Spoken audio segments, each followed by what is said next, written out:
Welcome back to another video. Today we're going to go over forecasting in Excel, a very quick and easy way to do it. For this example, we have these are not real numbers, but we have year, revenue, and just a quick formula for the percentage change, which we won't need. So if we just highlight these years and revenue columns in this little table, we're going to head over to the data tab.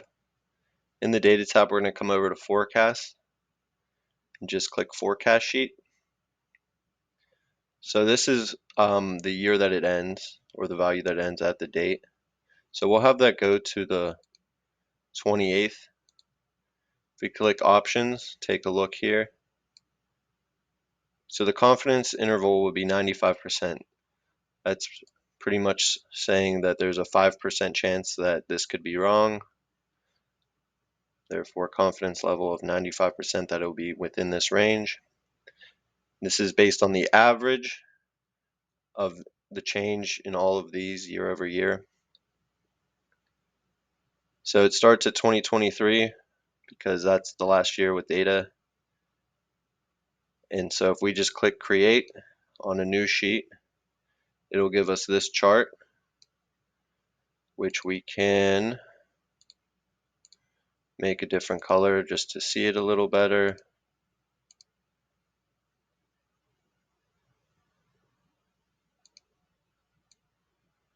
And then these are our